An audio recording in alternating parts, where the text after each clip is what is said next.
Microplastics and nanoplastics, what are they? And are they really a big deal? Because maybe you've heard a little bit about this. If not, I would encourage you to pay attention because this is potentially something on the horizon that could be. So what is a microplastics? Basically, it's a plastic particle less than 5 millimeters in size. That's small, and it usually comes to break down larger plastic items intentionally added to our products. And when I go through some of these, you'll be surprised. But also it can be from ingestion of plastic from other materials like bottles and containers.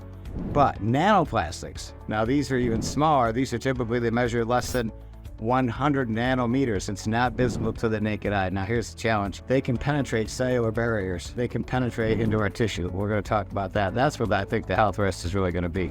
So what do you need to know about it? Well, basically, what you need to know about microplastics is the concentrations we're finding are going up, up, up, up. So there's no direct correlation yet, although some studies are showing that they're finding these in tissues that they shouldn't in people who have disease states. Now, they can't make a correlation yet. And I'm a scientist by nature, so I always like to have, okay, we need to have some studies to show some of this.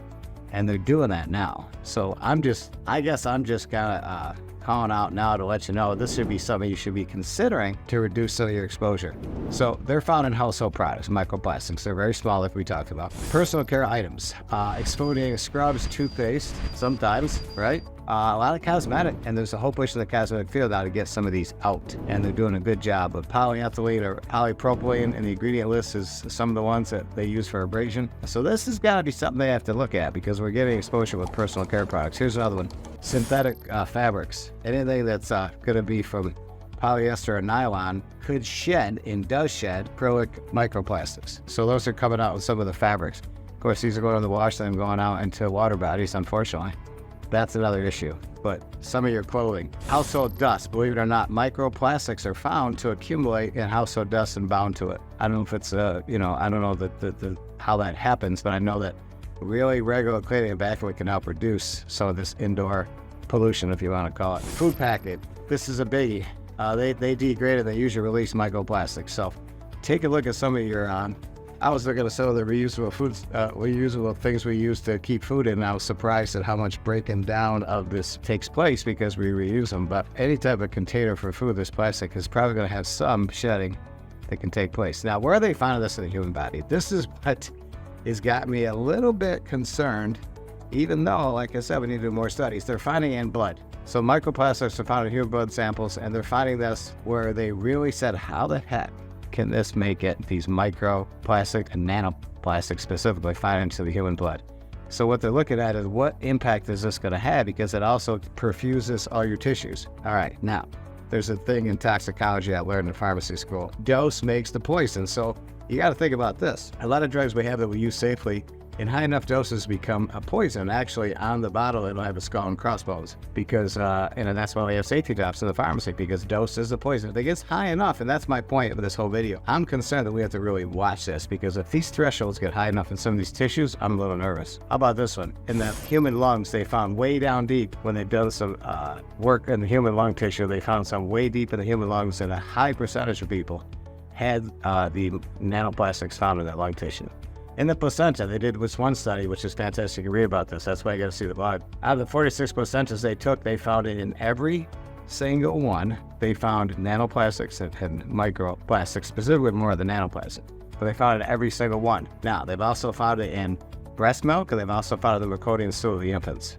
Fascinating. Gastrointestinal tract, without a doubt. One study that kind of was interesting is in IBS patients. They can't conclude yet, but IBS patients had a high amount of nanoplastics found, a high concentration, versus the ones who didn't, seem to have some of the more severe symptoms. Can't make a judgment yet, can't make a conclusion yet, but the point is they're looking at that and saying, wait, So how are you going to prevent this? This is the call to action, if you want to call it, or this is the problem that we're solving area. The problem is the microfibers and the nanofibers that we're adjusting. It's all around us, and it's almost like we can't avoid it, but we can do some things to limit it and to reduce it. Number one, filter your water. I am not a big proponent of bottled water. I don't have one here with me, I should. But you've all seen the bottled water. It's not a good idea to continually just drink bottled water, because the cap itself can shed the plastic, but also the bottle itself, there is some problems you can get from plastic. They've done a better job with them, but it's still a big part of your exposure that you can create some microplastics from that. When it comes to your clothing, always opt for natural fibers, cotton, wool, silk, some of the microfibers. Now this one, unfortunately, polyester would shed. So I really have to think about some of these in the future, looking for better natural fibers. Avoid plastic packaging. We talked about that when you can. You always can, all right? So try to find some glass containers, some other things, stainless steel bottles for your drinking water. Try to find some other things, and also reduces waste. Indoor air quality. I mean, sometimes air purifiers are good, but also really taking a look at some of the dusty places in your house that maybe you need to pick up on. So here's the impact on health, they think so far. The concern is inflammation and immune response. They think that with some of these nanoplastics and microplastics, is there a concern for that to kick up some of the inflammatory steps in the autoimmune responses? Because they're not supposed to be there. Very salient point. And I think this is a biggie because a lot of disease states are due to inflammation and they're due to immune response. Clinical or chemical exposure. Sometimes these can really lead to some adverse effects in the body to a point where with this exposure to these plastics, you might have what they call cellular damage. And cellular damage is going to cause a problem because if you have enough cellular damage, that can lead to some really big problems. Cellular damage, DNA changes, you know what that can lead to. So they have to look at this also from a cancer standpoint. Now, I'm not saying microplastics cause cancer, don't get me wrong. What I'm saying is they have to look at this because this could be a place, if there's cellular damage being done, then that is a huge issue to really look into. Again, dose makes the poison, right? So we don't know yet, but we're looking at it saying, and then of course, microbiome disruption, when you have plastics in there, can really help screw up the gut health of your body, which is where a lot of things come in. So let's go through and do the last thing. You know, we talked about what we can do to prevent it. And in the blog, read it, it's got some good information. What about some of the policies and what are some of the things that I think are going to happen? Well, this has to be looked at pretty seriously, and I think it's happening already. So there's some regulation going on right now in the personal care item. Cosmetic industry is being revolutionized, and a lot of them are on board already or going there because they know once people start knowing about this, they're not going to use their products. So there's a lot of responsibility going out too with reducing plastic waste, redesigning containers, trying to find a way to some more sustainable things, and I believe this is a good start. Public awareness, though, I think is lacking.